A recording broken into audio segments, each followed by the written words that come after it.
All right, hello and welcome to the Super Baka Bros channel and today's podcast of the Too Much Time podcast.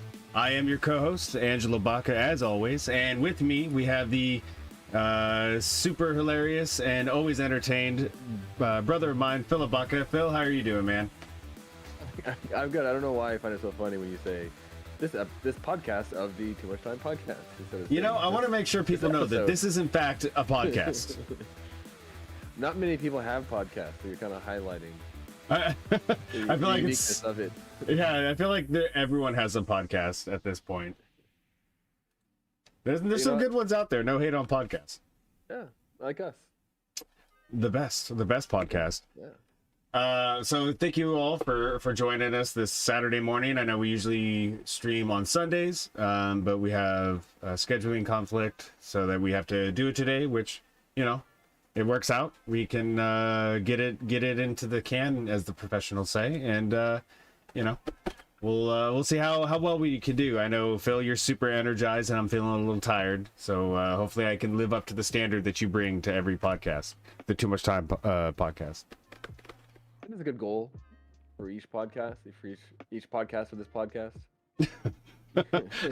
I'm gonna get podcast tattooed on my my forehead. I think that'd be the good way to go. Actually, Too Much Time podcast, Yeah. comma podcast. So yeah, we're gonna be talking about I don't even know. I mean, I consider this a movie review, but I kind of don't consider it a movie review. It's more of like our thoughts on it, like our likes. I don't want to say like good or bad about movies anymore. I just want to say like the, you know, things that entertain me, I guess.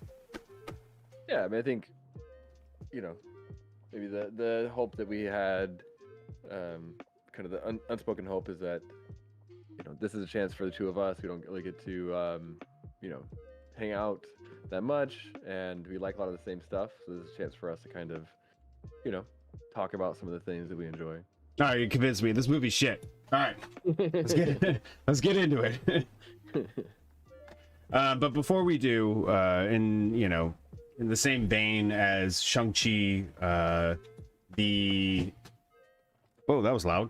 Something's going on in the background over there.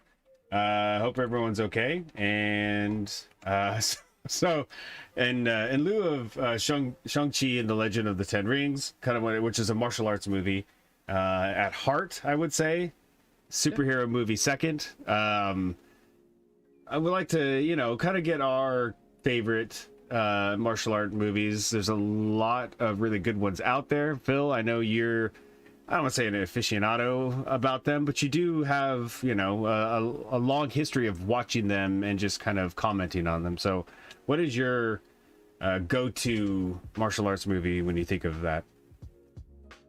I mean, to be honest, I think I'm kind of a basic bitch. I think part of it is that I got into it a little bit before you when we were younger, but I didn't really get too far after that.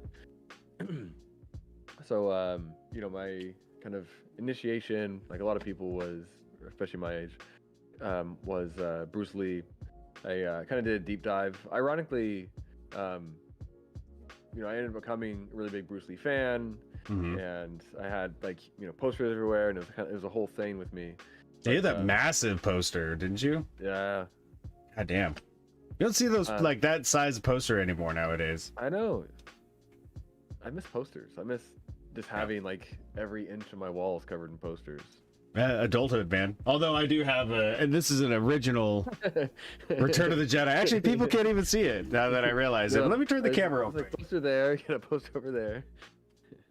There it is. Original Return of the Jedi.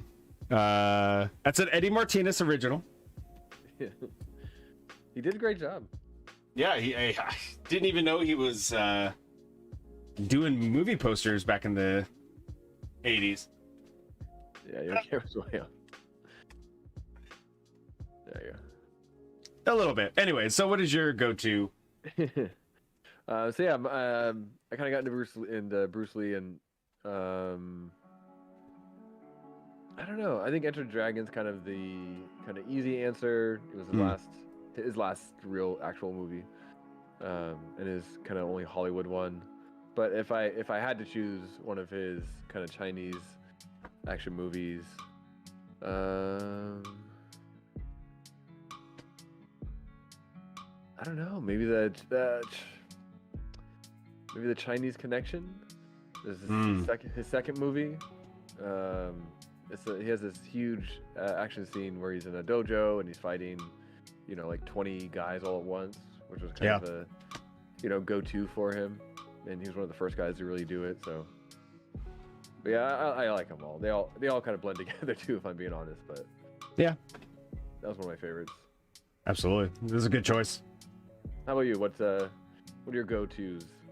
Like you said, I kind of like followed your suit where you got obsessed with Bruce Lee. I never was like big in Jackie Chan's movies. I really appreciated them. I kind of diverted over to the more like gun aspect of martial arts movies, where there'd be a lot of shooting. Like what was that director? John, yeah, like that sort of realm. But then later, I really got obsessed with martial artist Tony Jaa, who for me, hands down, my favorite martial arts movie of all time is Umbak. Like that movie is so amazing. The stuff that he did in that movie just blows my mind even to this day. I don't think anything's really topped it. The double knee kick attack, so satisfying. And he actually, his movies are so brutal too. Like it feels, it almost kind of feels real, but he actually does kind of hit some of the stuntmen sometimes. Yeah. And I guess he'll, if there's a shot or a certain attack, he really wants to look good. He'll just tell them ahead of time, like, "Hey, I'm actually gonna hit you, so I'm gonna throw you some extra cash." Yeah, that's just gonna bring that up. He's just like, all right, on this kick to the face, you're gonna get a little extra cash. And one of the actors, this British guy who I saw on Corridor Crew doing stuntman react, he was talking about that, how like, he's just letting you know that he's gonna kick it if he was okay with it, and he throw you some extra cash, and he did it, and you see it, like you see it really getting kicked in the face. Feel it, man. Yeah. So yeah, a couple of just a background of our martial arts tastes, but let's go ahead and get into the movie itself. Emerson's dress, that's a great thing to see. Oh, Master Sword in the back, loving it. Yeah, maybe, dude, maybe. So let's go ahead and get into our discussion on Shang-Chi. I was gonna try to do some sort of transition, but I really don't have one. So let's. Oh, I thought that worked. Yeah. You undercut yourself. I thought you did good. Well, no, I meant a visual transition of some kind. Oh. Yeah, like Shang-Chi, and it was like. See, I missed the old like Batman. What was that, like from the '60s? Mm-hmm. Like Nope. Yeah. Maybe we should create some like too much. The Super Bakubo logo. Let's do that. Yeah. Write it down. Producer Mom Pa Baka, please write that down. All right, got it. You got some fancy tablet. It's like invisible and in the air. So the movie Shang-Chi, just to go over a quick synopsis, is essentially, like I said, a martial arts movie at heart. The main character, Shang, as he goes by at the beginning of it, is essentially been living in San Francisco. Yeah, San Francisco for about 10 years, and has been estranged from his father for that whole time. And you soon find out that he is not just some ordinary valet in the beautiful city of San Francisco. Shout out to San Francisco. But he is in fact the heir, the son of the Ten Rings crime syndicate, and one badass martial artist. And his father comes a knocking to come find him, and that's where all of the kind of action ensues. So the briefest of synopsis, if I'm being honest, but let's go ahead and get into the heart of what this movie is. Well, so I think maybe we can start with just kind of like, what's your overall kind of quick thoughts Sure. on the movie? You go ahead. Sure. I liked it. I think we had talked. We hadn't really talked too much about this movie. We are a little late to it. Yeah. I tried to rewatch it again. I saw it when it first came out, and I tried to rewatch it again recently, but I just didn't have time. Yeah, same here. You said that, I was like, even though we had just seen it for the first time, like last week when it came out on Disney Plus, and I was like, no, I'll see it again. There's literally so many shows. Like Cowboy Bebop came out yesterday, and you know, there's a ridiculous amount of shows we're watching right now, and movies for that matter. Dune, but it is worth seeing again for people who haven't seen it. Yeah, I started to watch it. I got through like Act 1 basically. So I got it's a longer movie too, which to its credit, most superhero movies are very like not short, but they're to the like trim as possible. But it feels like Marvel is becoming kind of a thing for Marvel now, though, where a lot of their movies are in that kind of 2.5-hour range now. Eternals was. Yeah. But yeah, I liked it quite a bit. It's really fun. I was very disappointed with some of the action, the kung fu in, what's his name? Iron Fist. You know, the hope for that was that that was going to be kind of like, okay, Marvel's doing kung fu now. They did not. But like they brought in, you know, like some of the best kung fu choreographers, stuntmen for this movie, and I thought it really paid off. You know, I think I maybe felt a little bit of fatigue on the Marvel formula with this, a little bit, but you know, overall, you know, I liked it quite a bit.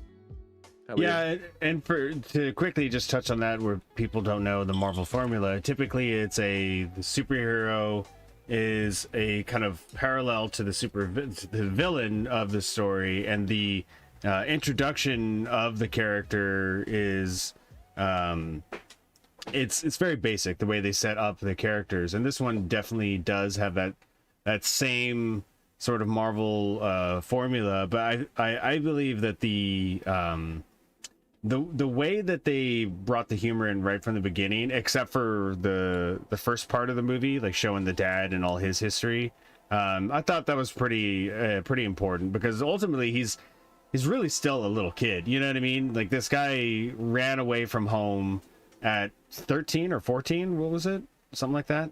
Something like that. Yeah, and went to San Francisco and just started living on his own. So in Hardy, him and his best friend Katie are very much still children, even though they're adults. But I really enjoyed the movie. You know, he had a lot of work to do. The main actor, being I always mess up his name. Is it Simu Lee? Simu Lee. I thought it was like Lou. Maybe it is. I apologize. He did it. Wrong. Yeah. He did an amazing job, not only with the martial arts, which is obviously very crucial, but bringing the heart of the character, you know, is very vulnerable and flawed as well. So the way that he portrayed that in all aspects, I thought was a good job. And I'm very entertained by the action in it as well. That freaking bus scene was ridiculous. Yeah. Yeah, I think maybe that's kind of part of the kind of Marvel fatigue nowadays. You know, like say if we hadn't had any other Marvel movies and this had come out just kind of out of nowhere, you know, there are certain kind of character elements too. It's like all of their main characters have to be kind of funny. There's a certain kind of tone they use in pretty much all the movies now. Which, you know, this one does as well, and it felt natural. It felt earned. You know, I think I really enjoyed kind of the juxtaposition of the life he chose to lead once he got away from his father, to kind of the seriousness of, you know, world at the crime syndicate. But you know, it's definitely a similar tone and idea that we've gotten in pretty much every other Marvel movie.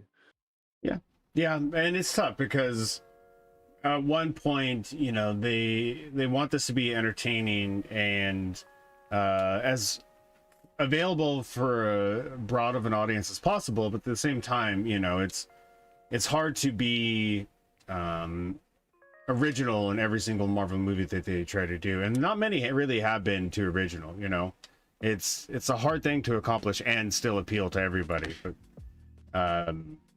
I think this one did a good job trying to thin that line. Obviously, more safe than branching out and trying to be a little daring. But so for the next thing we want to talk about on this movie, what is like what's your favorite parts, or what's your favorite things? Yeah, you mentioned the bus scene. That's really good.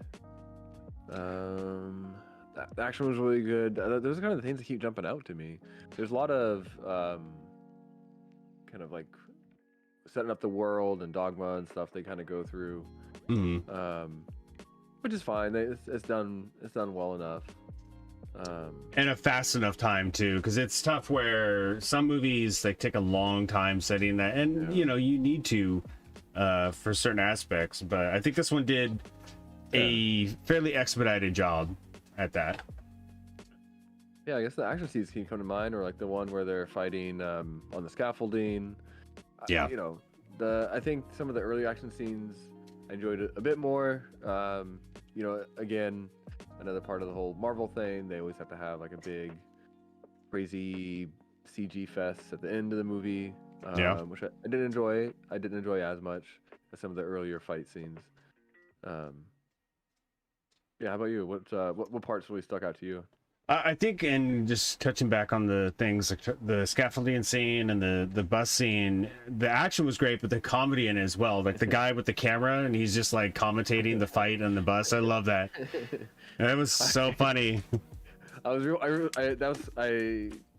rewatched part of the movie yesterday, I think, actually, and I got through the bus scene, and there's a moment where all of the kind of bystanders are in the back of the bus, and Shang-Chi gets them all to the front so that they're safe. And the guy with the camera is already in the front, and he's kind of right at the beginning, kind of filming things. And there's a moment where, as each person walks by him, he just kind of goes, "Oh, what's up? What's up? What's up? What's up?" Like to each person as they go by. Oh, that got me. Yeah, that was good. That guy has been in a lot of Marvel movies too. He was in Spider-Man. Damn. Can't remember the other ones. I think there's only two I know of. But like I was saying, the comedy to action ratio, I thought they did a good job. Definitely at the beginning of the movie. Toward the end of it, it kind of waned a bit. But the other real big part of this movie that I really appreciated was the estranged relationship, not only with Shang-Chi and his father, but also with his sister as well, which I think is going to play a huge part in the future of this character and what Shang-Chi is going to go through. But the father to son relationship, I thought they did a very good job, because ultimately his father wants him to be, you know, just like him. He wants him to be his heir to the throne, so to speak. But in doing so, you would have to be what is essentially a very cruel and vindictive human being, even though he does love his son. So I think they did a really good job with that. I mean, I thought it was done well too. I guess, you know, maybe something that people have talked about a bit with the movie too is, you know, how kind of strong that the Mandarin character is. Although I think they only mentioned the name Mandarin like once or twice.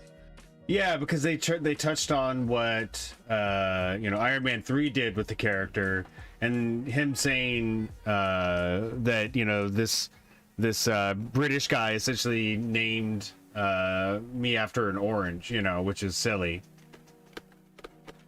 But I thought that was a nice nod. I'm glad they addressed that whole thing, and having Ben Kingsley in the movie as well, he really brought the humor toward the end of the movie. Yeah, well, kind of going back to the Mandarin himself, you know, I think that was a real strong element of the character, is that, you know, he's kind of the villain of the movie, but, you know, he's not really painted as this kind of, totally maniacal evil character. There definitely is some redeeming elements, and they obviously add the kind of bit to his story in this movie where the reason he's doing what he's doing is not necessarily for like a really bad reason. Like he's kind of going through kind of a mental breakdown, I guess. Yeah.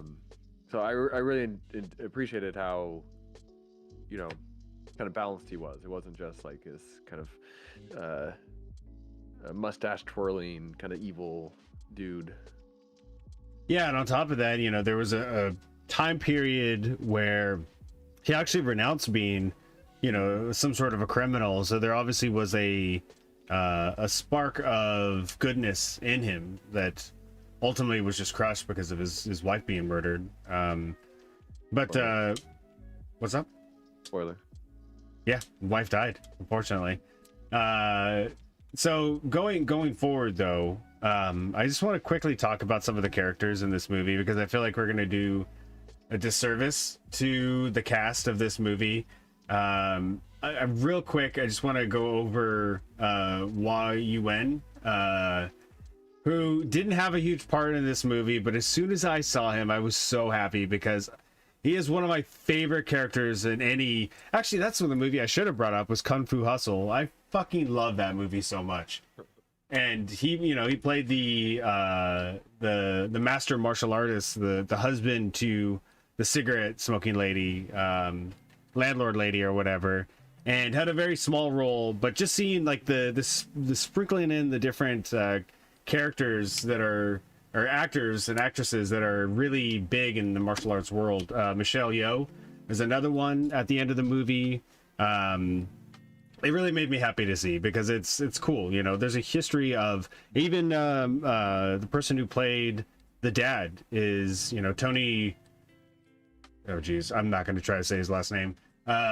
Is been in the Asian martial arts scene for a very long time, so it was really cool. He was actually a heartthrob.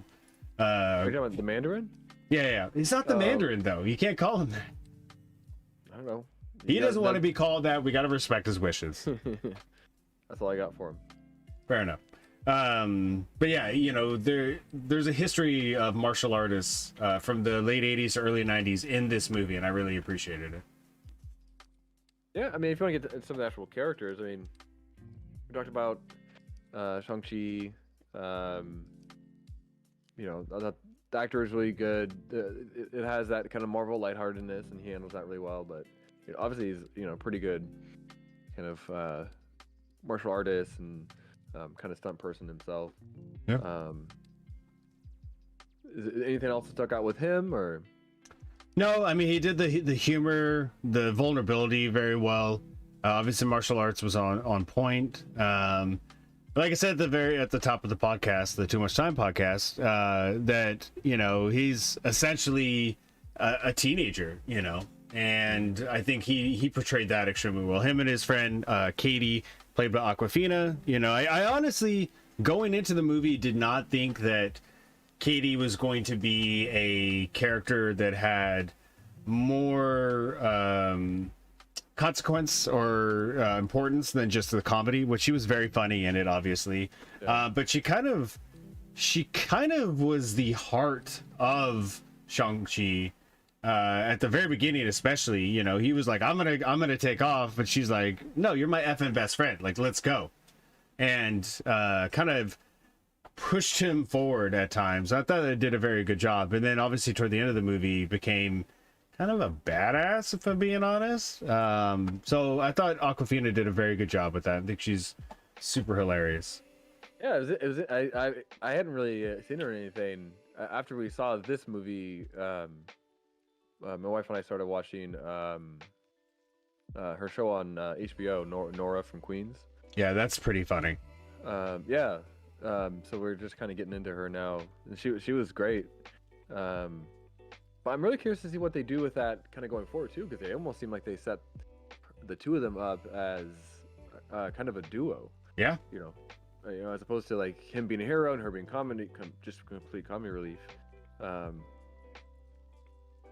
the very during the post-credit scene when they show up, to talk to Wong, it's not just Shang-Chi who goes, which I kind of enjoy that. I think it's kind of might be kind of interesting dynamic going forward, having the two of them together.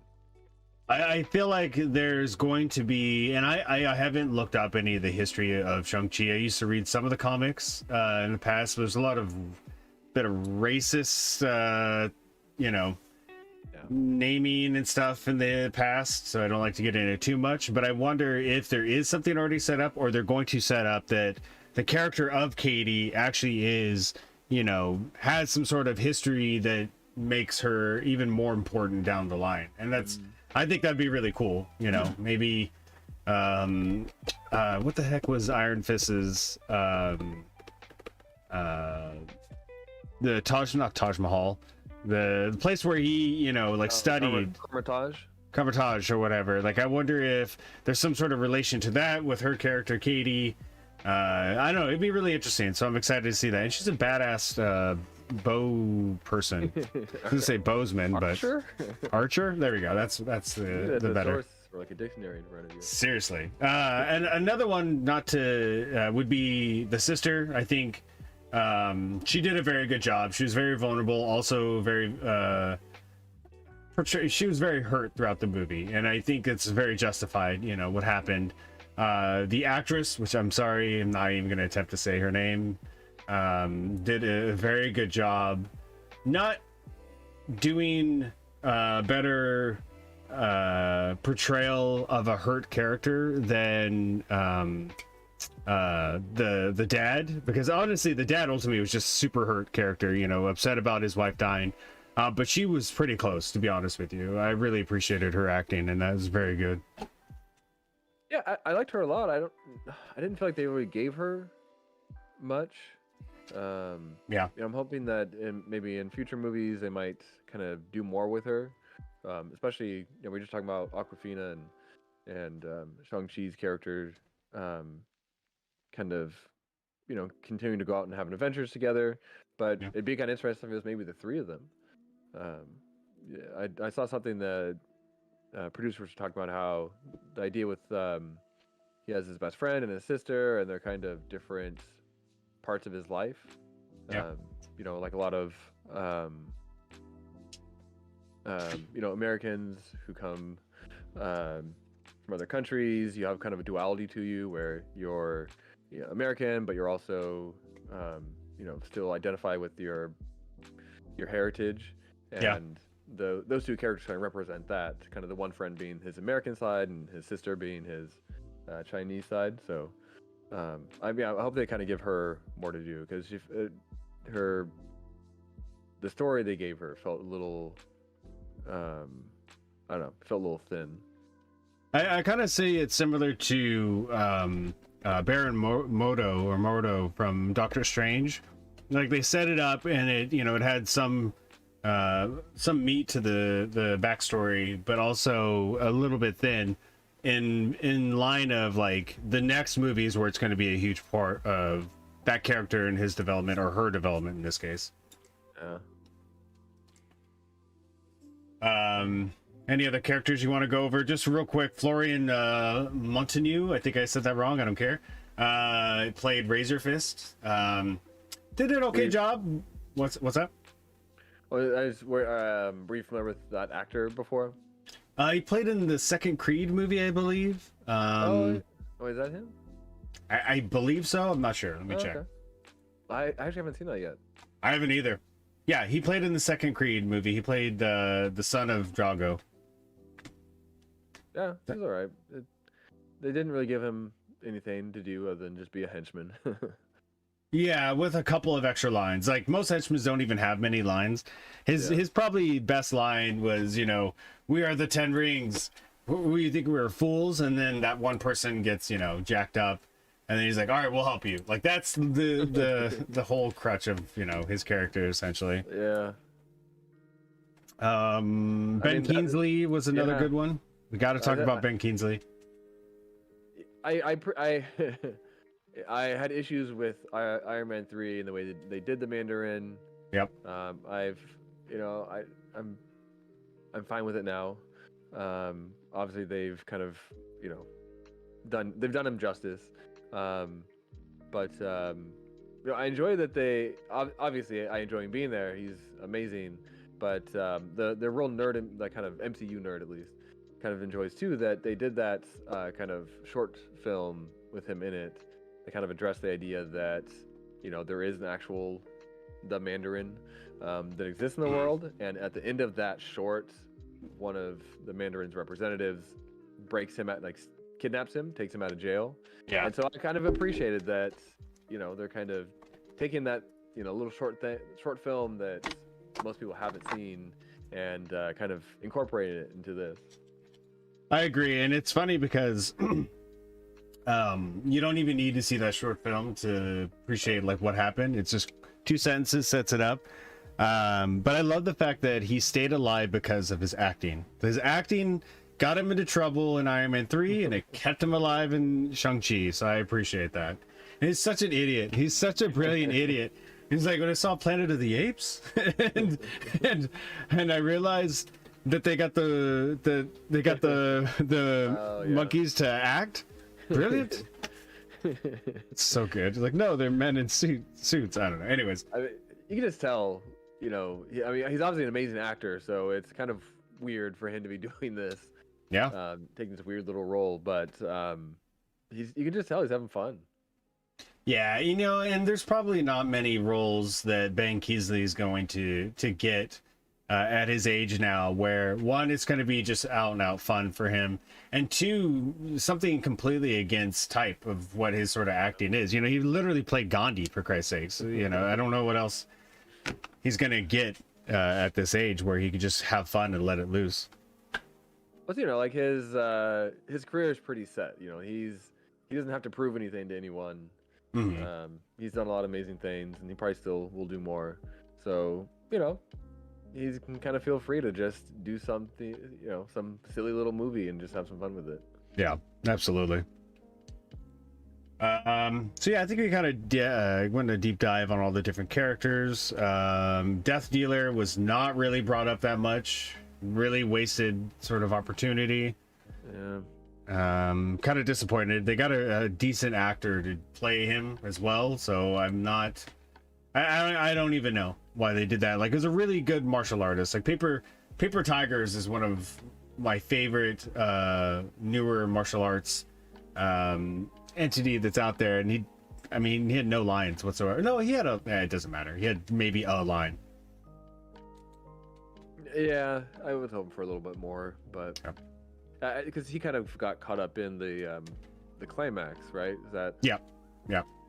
So you know, it kind of felt like, yeah, we talked before about the idea that, you know, Marvel has their formula, and you know, a big part of that is kind of feeding this big CG climax. So it almost felt like he was kind of sacrificed to the, you know, the CG climax god, as opposed to, you know, maybe kind of doing something more fulfilling with him. Yeah, not good. But so is Marvel. You know, they're gonna do what they're gonna do.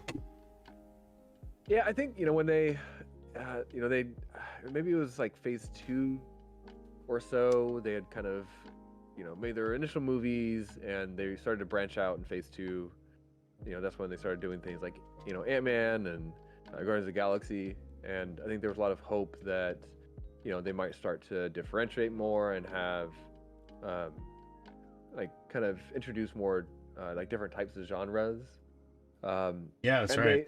They kind of did to a certain degree on a very surface level, but not really. Haven't really done too many actual kind of genre movies. And I think this is probably the best representation of what we're gonna get. I think maybe moving forward, it's probably best to kind of adjust expectations based off this movie, so that, you know, if they're gonna try another kind of genre again, this is probably the formula for it. You know, it's gonna, you know, kind of take the important elements of it, and they'll, you know, do it as well as they can, but that it's still gonna have to fit within that, you know, kind of overall Marvel structure. Yeah, and I would say Phase 3 probably had the best wide range of different, genres of type of movies in it compared to all the other ones. Looking at the list here, and even though I still think that Shang-Chi is probably the strongest Marvel movie out of the current phase 4. Yeah, phase 4. Holy crap, I don't know numbers.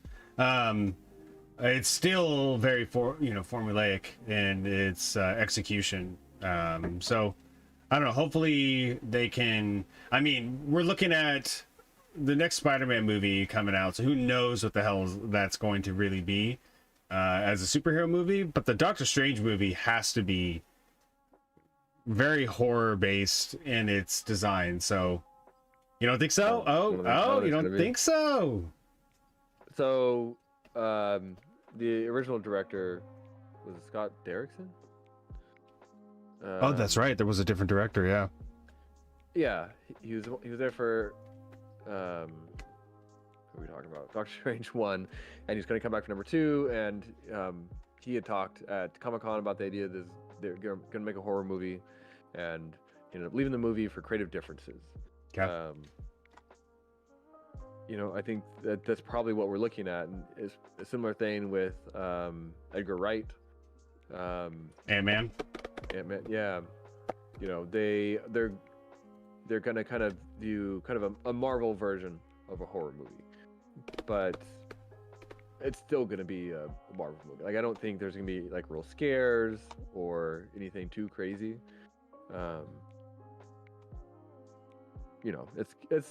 It's still gonna be a Marvel movie. Plus, if there's so much of the multiverse stuff in there, I feel like that's probably part of it too. The more of those kind of things you throw in, helps to kind of pull it away from the kind of horror. Man, that's gonna be tough if they don't really try to start, taking chances, really. And this movie is one that didn't take too many chances, to be frank, but still a very entertaining movie in its execution. Yeah, which is tough because, again, like if we had never seen a Marvel movie before and this came out, this would probably be, I don't know, like a 9 out of 10, like 8.5 out of 10, something like that. It's really well made, and it's fun, and the action is really great. It's just very beautifully shot as well. Yeah, I liked it too because visually there's a certain what would you call that? There's kind of a fakeness to it almost. Yeah, it's almost surreal, especially when you get into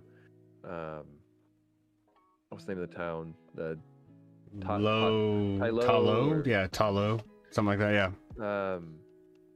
Like the trees, the flora, everything, the animals. Yeah, even just like the colors and everything, which I really liked. So visually, I felt like it was really, it looked really good. Yeah. But I'm rambling because I'm forgetting the initial thing we were talking about before that. But genres. Yeah. But yeah, I mean. I guess they got to feed the beast. I think they're kind of. I think maybe there's a little bit of it's still working. They keep coming out with these movies and they do really well, and people generally like them. If anything, we talked about Eternals on the show. That podcast might have been that might have been one of the a slightly more drastic differentiations from the formula. It was much less. It felt much less like a Marvel movie throughout most of it, and there's been some, maybe less fanfare for the movie. Even though I thought it was really good. Yeah, me too. So, maybe they kind of feel like if they do get away from it too much, people get upset they're not getting what they wanted. Yeah, and people are, no matter what, people are going to get upset. And the sad thing is, typically the people that are upset are also the loudest about it, so you're going to hear them more often, whereas people like you and I, like, we're not going to be on Twitter all day going Eternal sucks, everyone's just trying to push an agenda on us and that sort of thing.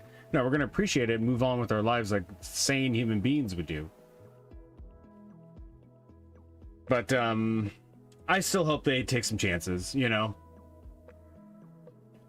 Yeah, I mean, it felt like, part of they've definitely done a good job of bringing in interesting filmmakers, Yeah. kind of directors and writers, um, and you hope that maybe they'll likely continue to do that, and they have a lot of kind of new characters they brought out recently, who those directors are going to be getting more and more movies now.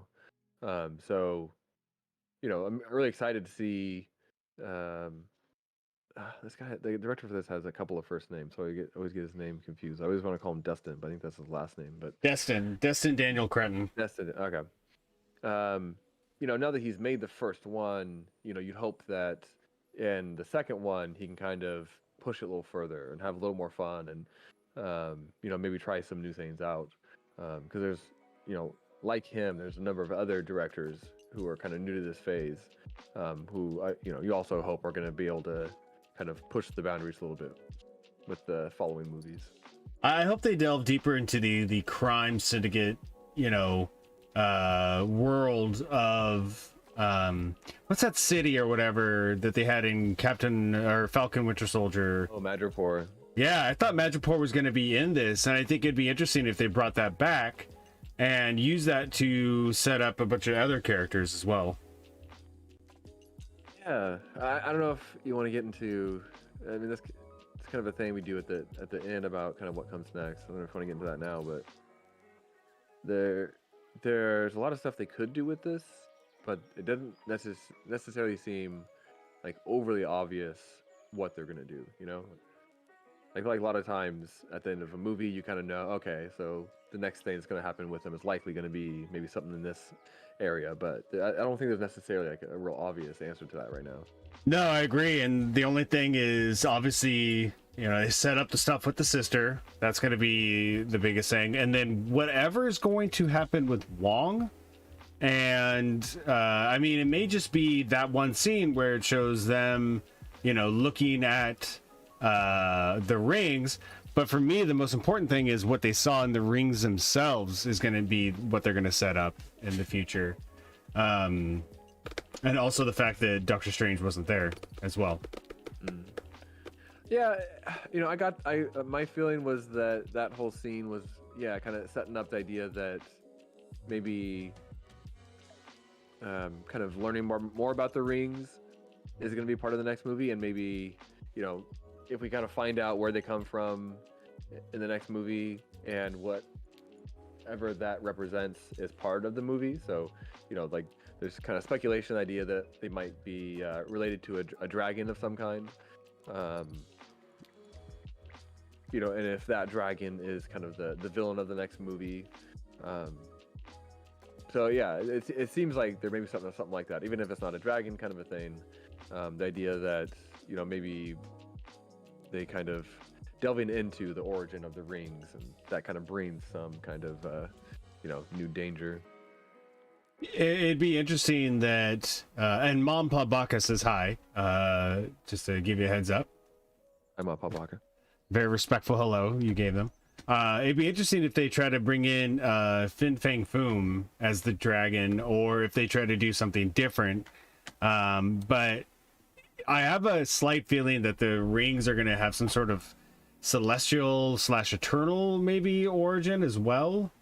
But I don't know. Like, it's literally up in the air. They could be doing absolutely anything. I feel like the Eternals is trying to connect a lot of different things, and they could have been the ones that gave Wakandans vibranium. Yeah, I mean, I guess that's it's one of the, not to get into Eternals too much, but yeah, it's kind of one of the benefits, but also maybe one of the potential pitfalls with doing something like the Eternals is that they've literally get into the creation of the universe. Yeah. The Eternals are there, for like early man. It's such a huge thing that they just introduced. that yeah, it could potentially have their fingers in like every element of the MCU going forward. Mutants, Yeah. different characters' origins of their weapons and that sort of thing. It'll be very crucial. Like that movie, a lot of people are harping on it, and I think it's going to set up so many things in the future that one, it was an entertaining movie, and two, it's doing a lot of groundwork. So just shut the hell up. Yeah, we got it.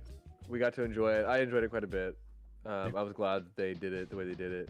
Yeah. But it seemed like based off the end of the movie and maybe the post credit that the next one might be a little bit more of a traditional MCU movie. Yeah. So the idea that we got this one kind of unique movie out of all this, and now moving forward, the rest will be more kind of traditional MCU. It's like we got our one kind of unique thing, and now we'll kind of get back into the fun and games of things, I guess. Yeah, that's a good point. So going back into Shang-Chi, what else would you like to talk about? How'd you feel about the rings themselves? I thought they were very interesting in the way they were executed. Obviously, in the comic books, the rings are actual rings on your fingers. And so they changed that. You can see in the movie poster here that they're armbands, if you will. And the way that they did that, but also the way that they were used, I thought was interesting. So like the father, when he uses the rings, they're very close to him. Like he uses them on his armbands. He very occasionally will throw them and they'll come right back to him. And he'll use them defensively in a couple of different like long whipping attacks. But then when Shang-Chi used them, especially at the beginning of it, they're kind of they're not attached to his arms. They're kind of floating. And then when he fully harnesses them, they're actually literally just like floating perfectly around him. So there's a sort of like symbiotic storytelling of the father's controlling demeanor, not only of his son and daughter and everything around him, but also the rings themselves. Whereas Shang-Chi, when he got the rings, was not as a controlling sort of persona, and it kind of imbued into the martial arts. That's why there's a lot of martial arts that don't tell a story. It's just a fight scene, and that's it. I think the very best thing about the ending, because it was a CG fest with the dragon and the freaking soul eaters or whatever. The best part of that other dragon was just disgustingly wicked. Jesus. The best part of that ending was telling the story not only between the son and the father, but the way they did it through the martial arts and the way they fought each other as well. It was a beautiful sequence. Not going to say what happened, but once he got the rings, it was nice. I liked it. What about you? Yeah, so, sometimes I had a harder time with them. The kind of logic of the rings sometimes was a little iffy. The effect was really good, and I appreciated.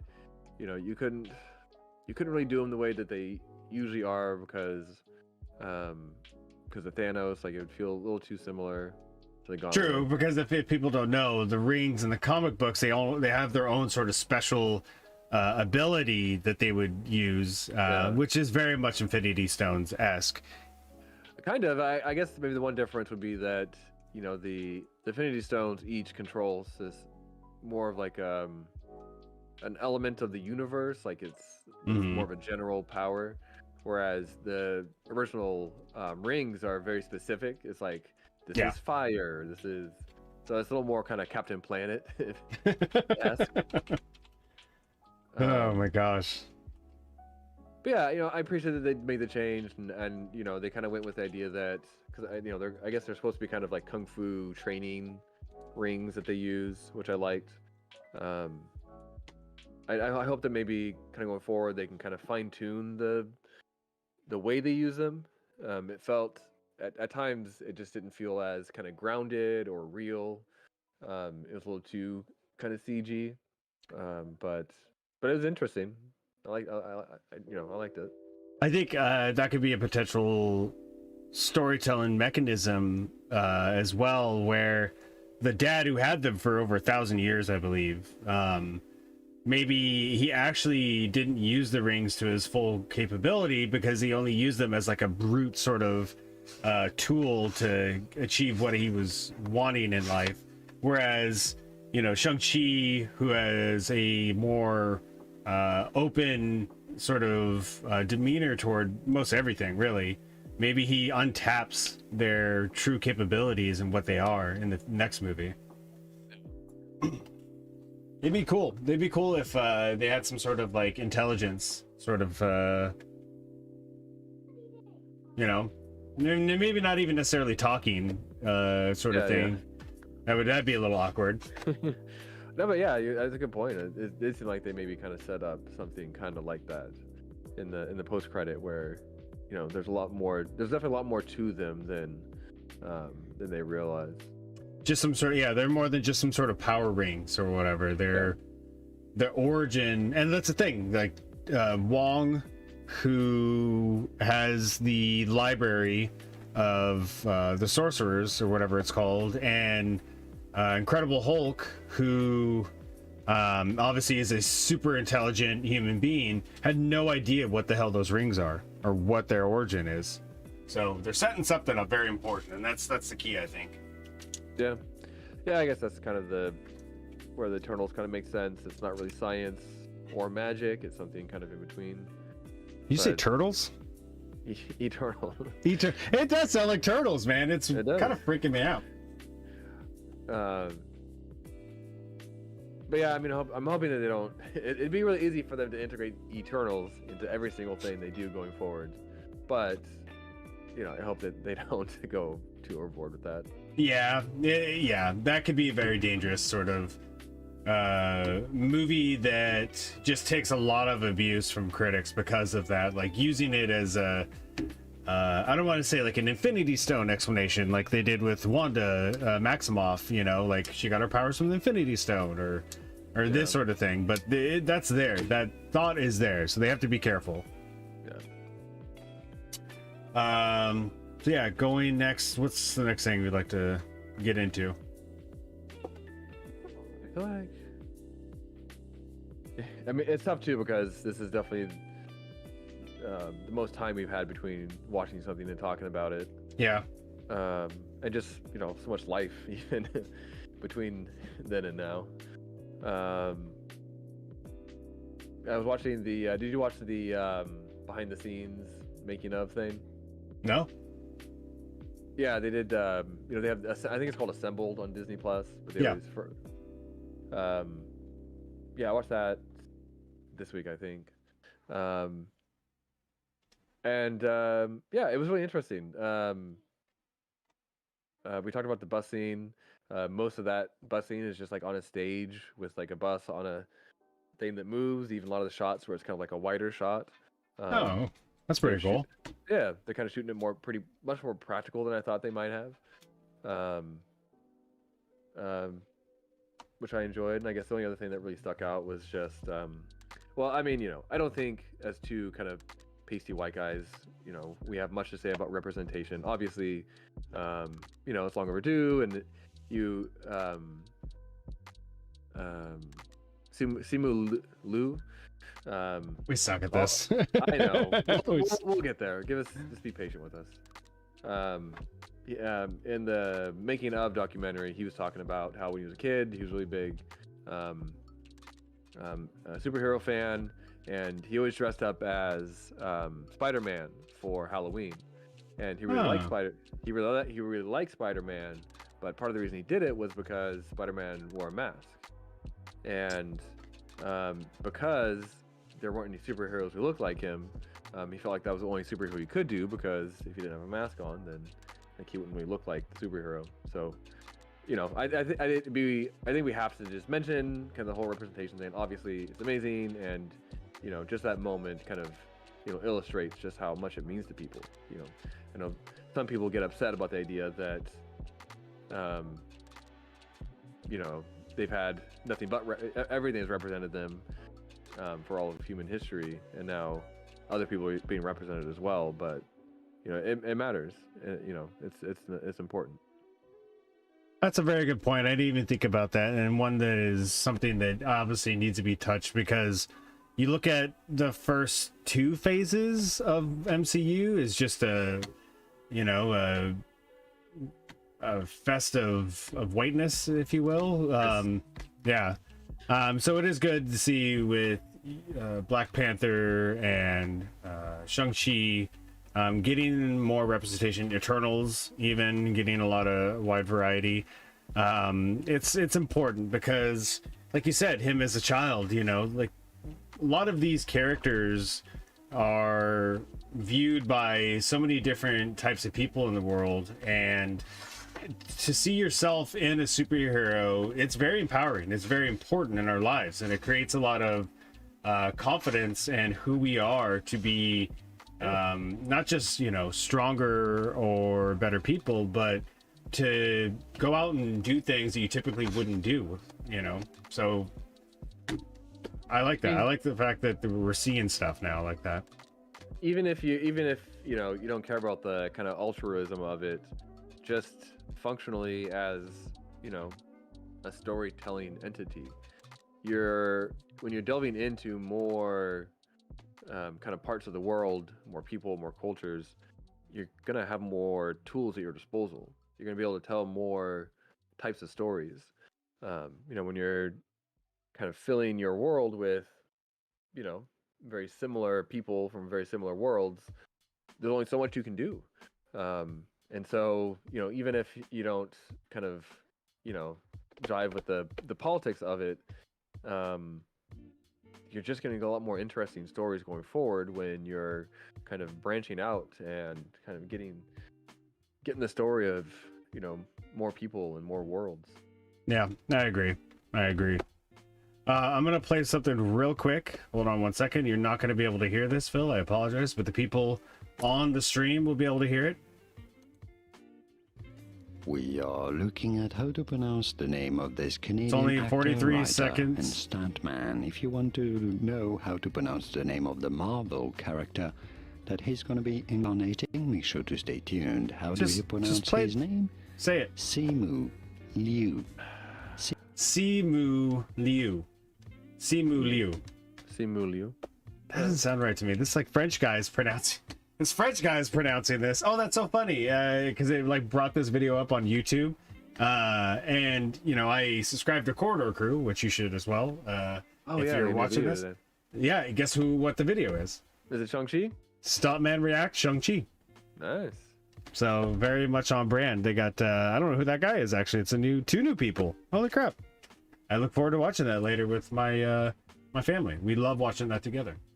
Yeah, they're the best. And now that I've watched Dune, I can watch the freaking Dune one. Yeah. So yeah, going back to what you're talking about, representation, and like just honestly, just this right here, you and I trying to pronounce his name. You know what I mean? Like, if we didn't have this, and a lot of people think, look, oh, it's just a name. Names are important, people. You know, accurately saying somebody's name. Same thing, accurately saying their pronouns, what they prefer, what they are. Like, all of that really matters to people. And if they didn't have this movie or movies like this conversation wouldn't happen. Simu Liu. I don't know. I don't trust that French guy. I don't trust him. Also, apparently he's Canadian. Didn't know that. Yeah. Did not know that. I feel like I've heard him say and other people say his name quite a bit, and I feel like it's just more like a Lu, like Simu Liu. But yeah, we'll have to do when we do the discussion for, I want to say review discussion for Shang-Chi 2, we'll have done our research by then. I like the discussion. That's what this is. This isn't a review. It's a discussion. No. Yeah. There's a couple bros just, you know, shooting the shit. Yeah, there's no 5 out of 5 stars or whatever. It's just talking about a movie. That's a good point, though, actually, now you mention it. How many stars would you give the movie? I'm fucking doing that. Jackass. It's a 5 out of 5, obviously.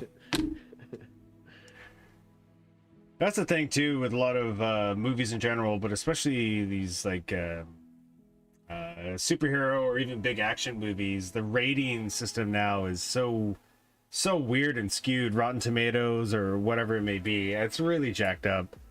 Yeah. So I'm not a big fan of that anymore. Just watch it. And that's the thing. Like, honestly, I haven't even asked you about this because I don't want you to say anything. But, you know, because I don't want anything spoiled. But I am so much against even watching trailers now.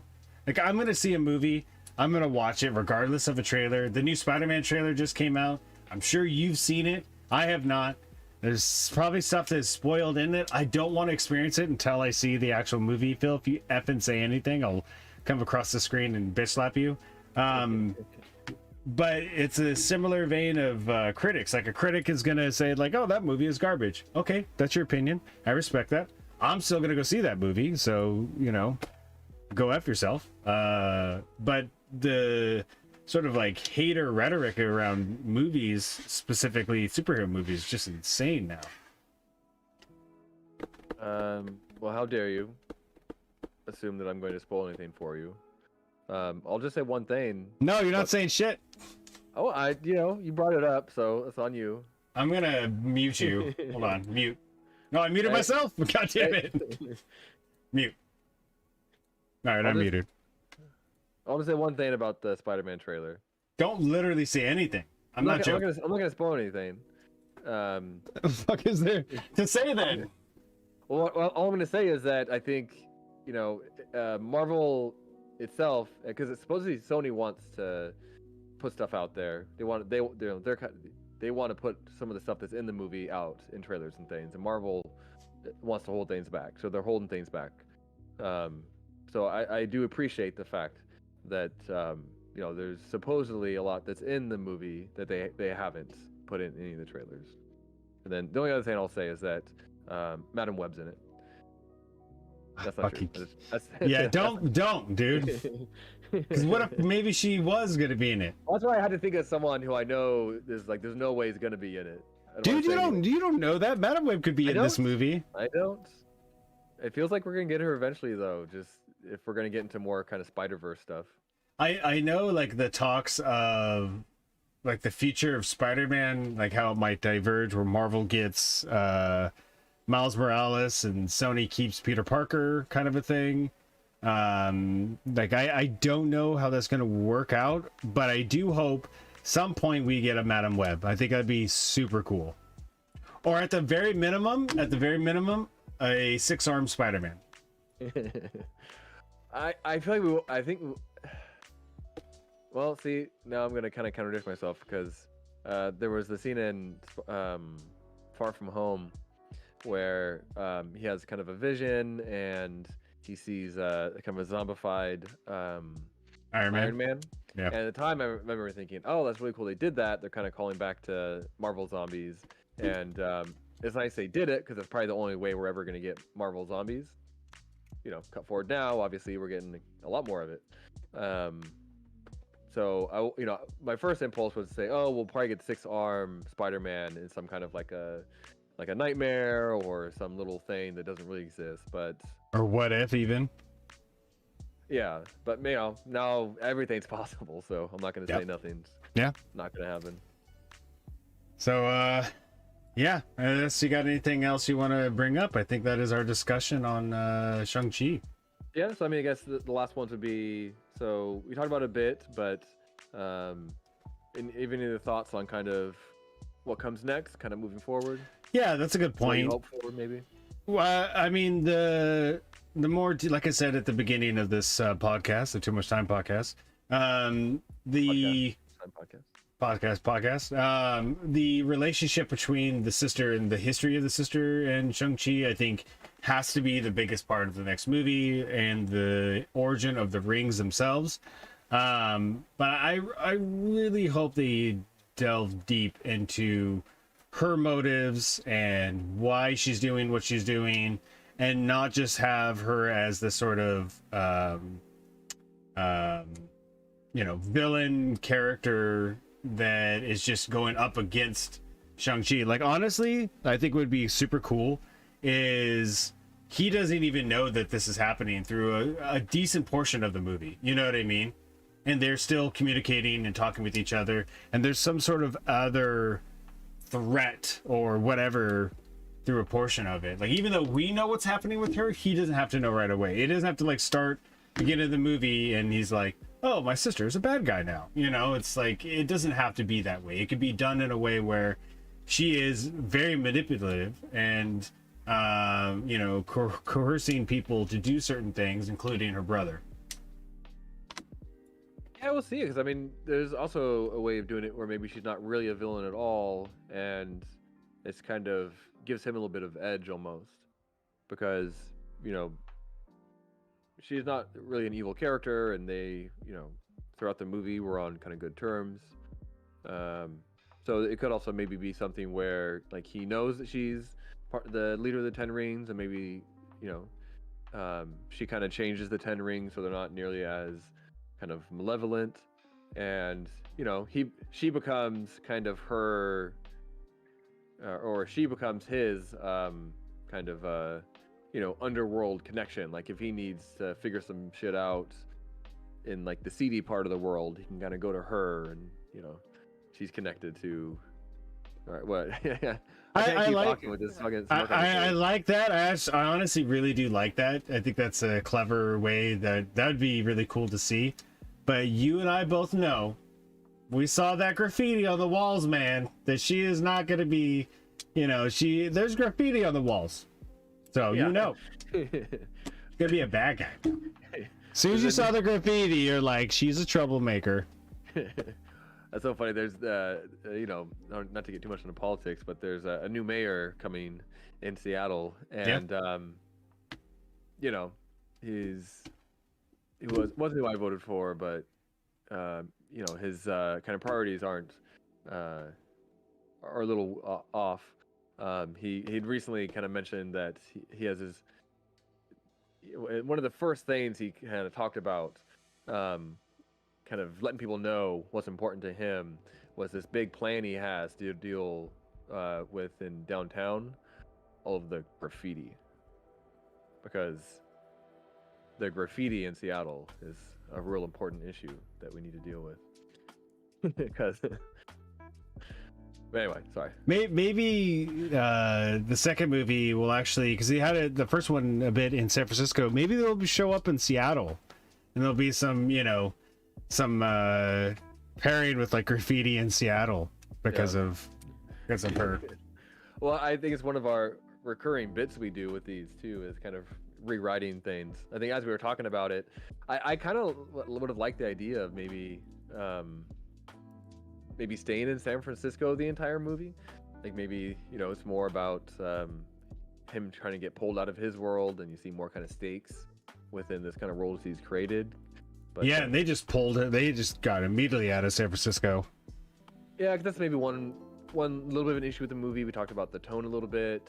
I think kind of his world in San Francisco has a certain tone to it, and a lightness, which I enjoyed quite a bit. But then once you kind of pulled that out and put it in the world of the Ten Rings, it didn't kind of work together quite as well. Mm-hmm. But you know, who knows? I think that's fair. It'll be interesting to see. It'll be interesting to see how they do the second movie. What are your kind of final thoughts?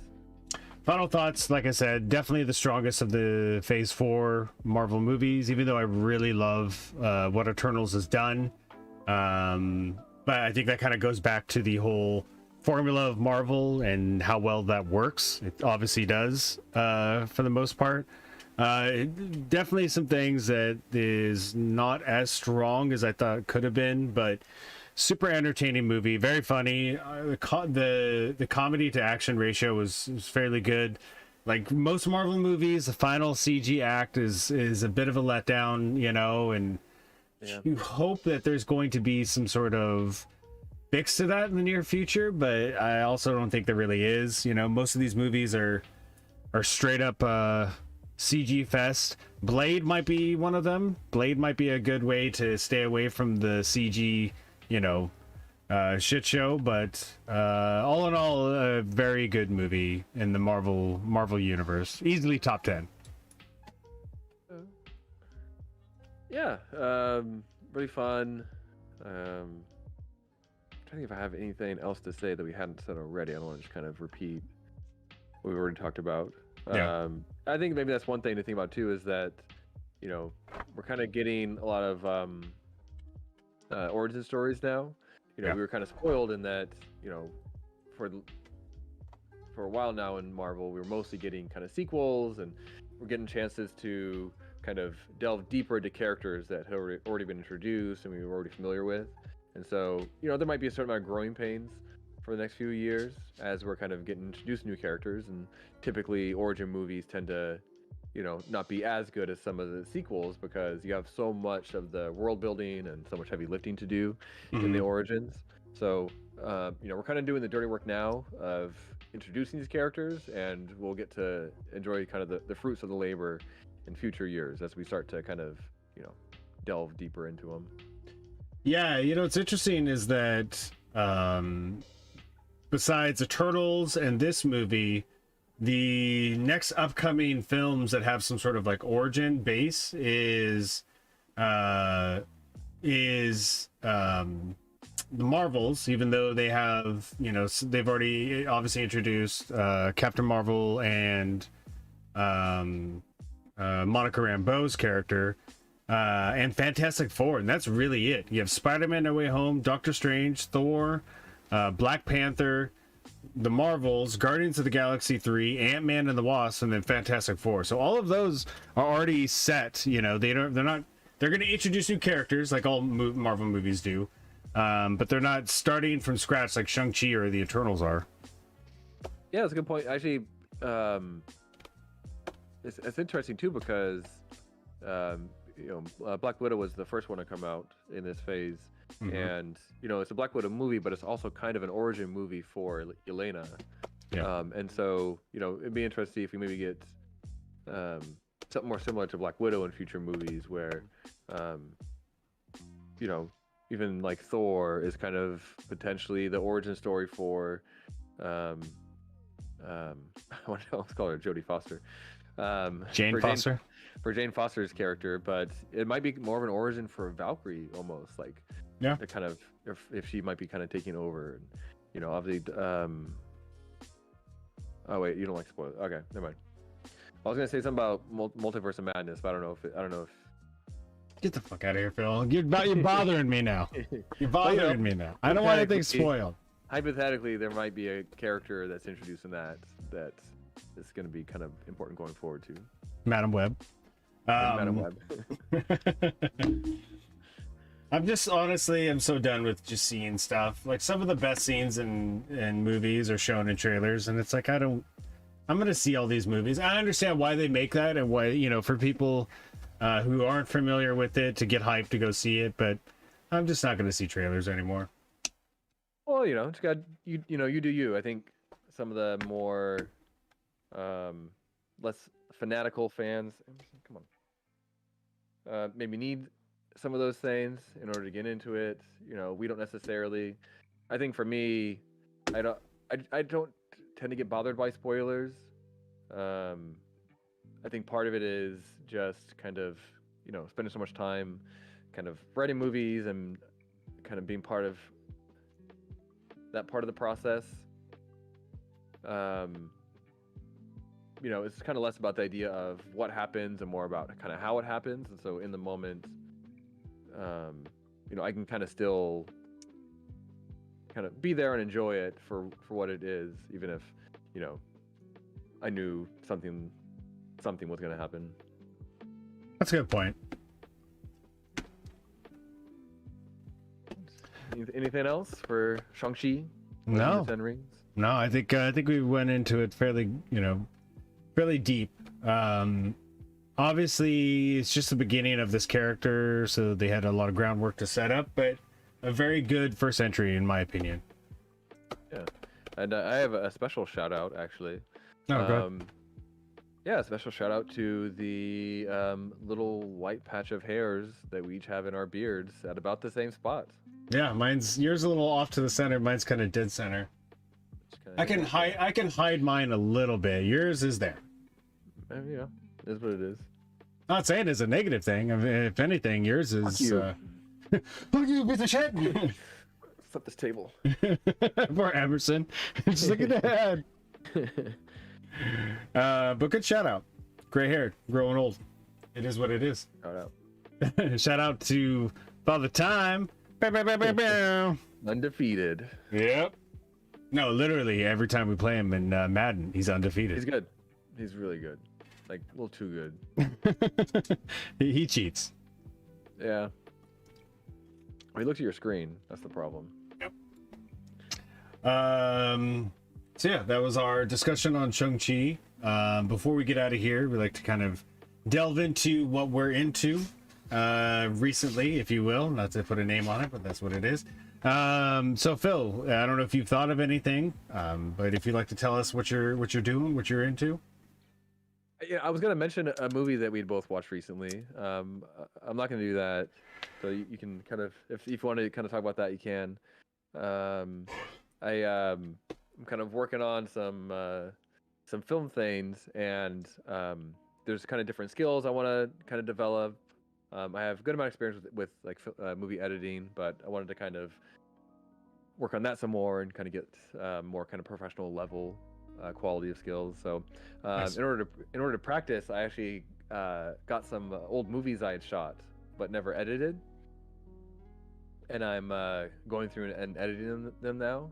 Nice. And it's real weird, man. Is it? It's real weird to to see younger versions of everyone I know, and it just it's a little cringy, some of the stuff I'd made. But the idea, I won't even necessarily be able to put a lot of this stuff out because it's a bit rough, but just kind of doing it just for the sake of doing it, and just kind of the practice and kind of seeing what works and doesn't work. So yeah, it's kind of been my week this week. I like that. It's not what I thought you were gonna say, to be honest with you. I feel like I go back and forth. Half the time I'm just mentioning something I watched, and the other half I'm just talking more about filmmaking. So I'll try to figure out how to diversify a bit more. Yeah, Sandwiches. I like it. I guess that's the other thing I'm known for, is sandwiches. I've actually that's not what I've been to, but recently, just because we lost power on the island here where I live, and so for dinner one night we did a charcuterie board. I horribly ruined that name. Nailed it. Did I actually, or are you just joking with me? No. Yeah. I swear, I've been telling Brittany that's how you say it, and she was like, charcuterie. charcuterie. She thought I was being inappropriate and saying something. Anyways, so one night we did, like that for dinner, but we had a bunch of leftovers.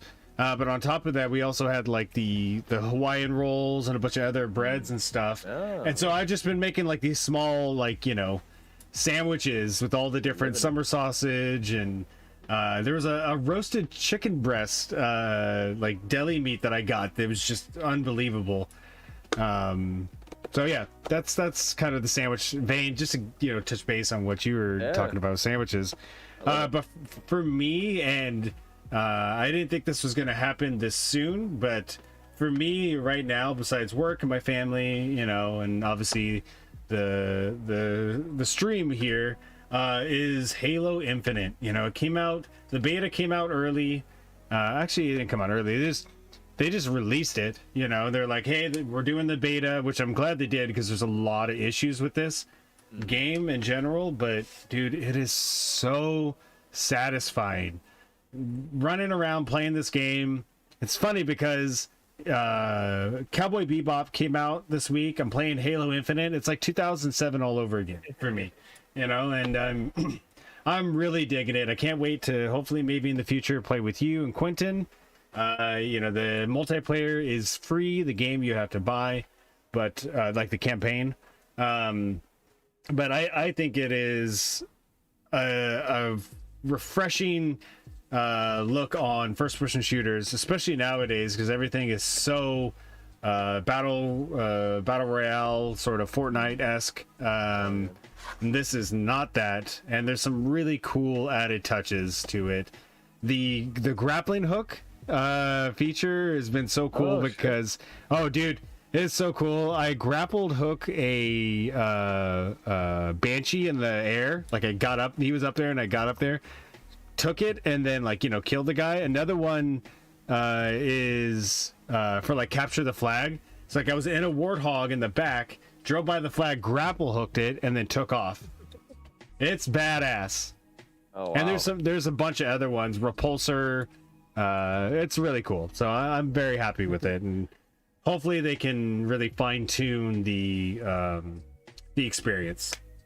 Oh, I hate to kind of sidetrack us and maybe throw someone under the bus, but yeah, with you playing Halo, I kind of got back into it.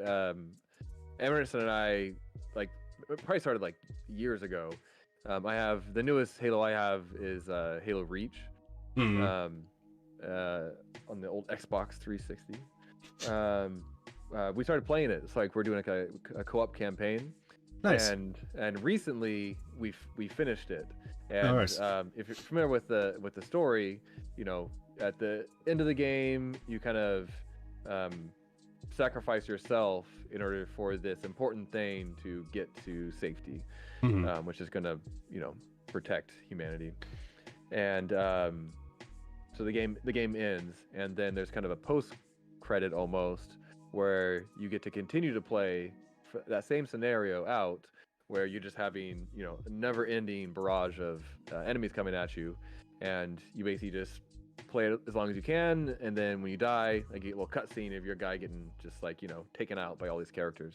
Yeah. So we played this with Emerson, and he got so upset that our character died. Like, he was no. It crushed him. Like, at first he was like, okay, well, we lost, all right, well, let's try it again. I was like, no, man, that's it. Like, that's the end of the game. Like, we sacrificed ourselves, and now we're just dead. And it's gonna be like a flagpole moment in his life. Oh, no way. Yeah. Interesting how stuff like that develops and happens. Yeah. And to kind of go back to with that ending, that's very much Rogue One before Rogue One. Yeah. I'm excited to play some Halo. I'll Dude, yeah, I wish you could. I want you to play it with me. It's so freaking fun. I'm gonna suck because I haven't really played it much, and I played. But how could you play it though? You don't have anything to play it on. I know. We got to get something going here. We'll start a GoFundMe. Hell yeah. For an Xbox.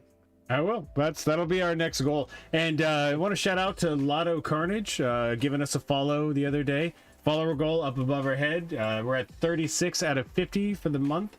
So hopefully when we do our next couple of streams, we're gonna really push that and get a couple more viewers. The Neighborhood RPG stream this next week is going to be a bit iffy, so if you're watching this right now, hit that follow button to get the notification for when we go live.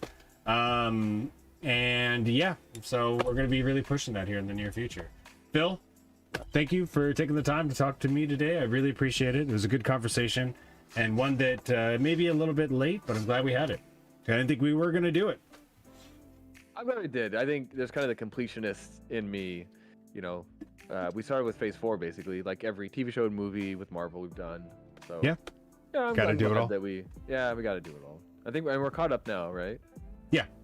No Way Home will be the next sort of venture.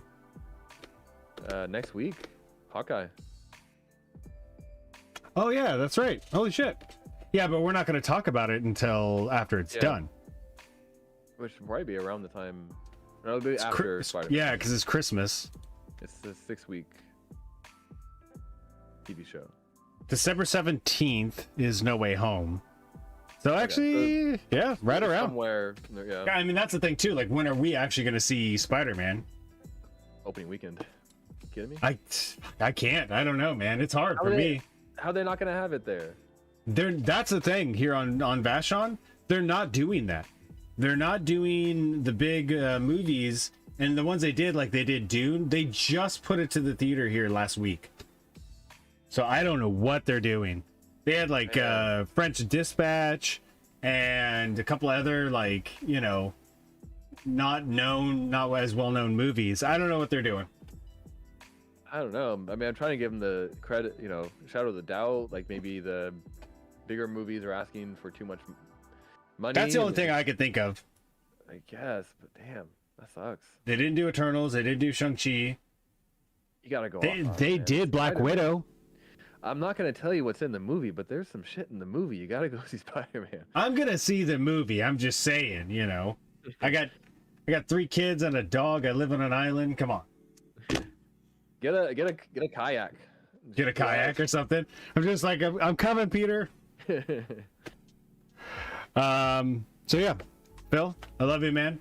I look forward to. I feel like you're gonna spoil something, so I'm getting the hell out of here. Yeah. That was Yeah, you got that look of spoilism going on, so I'm gonna quickly pump the brakes.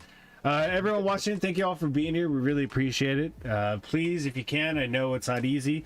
Try to be patient with yourself and others, and I know right now is not the easiest of times that we live in, so doing that within, you know, reasonable means, just try to be patient with yourself is very important. I try to do that every single day of my life, and as always, please stay hydrated. Phil, I love you, man. Love you. Have a great I almost said Sunday. Holy shit. That's so, I know. so weird. Have a great Saturday and enjoy your Sunday. I know it's going to be very very busy. Yeah, I'm excited. Oh yeah. Everyone, thank you all for watching, and we will see you next time.